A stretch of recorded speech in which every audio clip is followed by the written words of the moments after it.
यत् प्रमाणम् कुरुते लोकस्तदनुवर्तते न मे पार्थास्ति कर्तव्यम् त्रिषु लोकेषु किञ्चन नानवाप्तमवाप्तव्यम् वर्त एव च कर्मणि यदि ह्यहम् न वर्तेय जातु कर्मण्यतन्द्रितः मम वर्त्मानुवर्तन्ते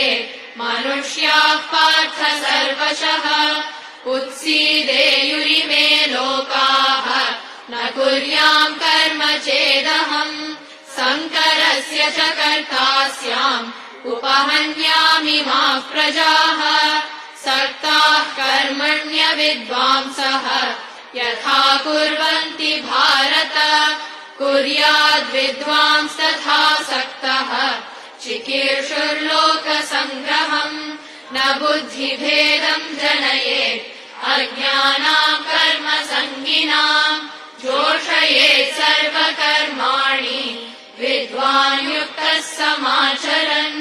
प्रकृते क्रियमाणानि गुणैः कर्माणि सर्वशः अहङ्कारविमूढात्मा कर्ताहमिति मन्यते तत्त्ववित्तु महाबाहो गुणकर्मविभागयोः गुणागुणेषु वर्तन्ते इति मत्वा न सज्जते प्रकृतेर्गुणसम्मूढाः सज्जन्ते गुणकर्मसु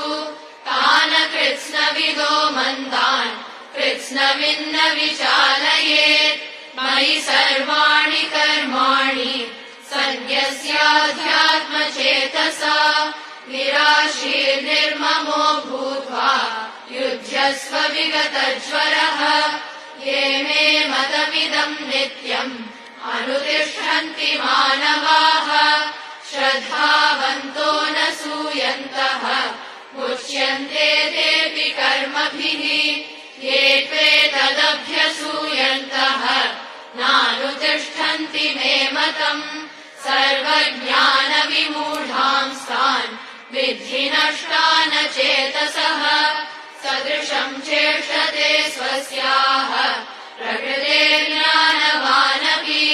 प्रकृतिम् यान्ति भूतानि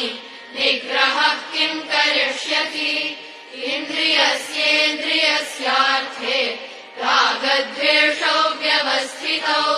तयोर्न वशमागच्छेत् तौ ह्यस्य परिपन्थिनौ श्रेयान् स्वधर्मो विगुणः परधर्मात् स्वनुष्ठितात् स्वधर्मे निधनम् श्रेयः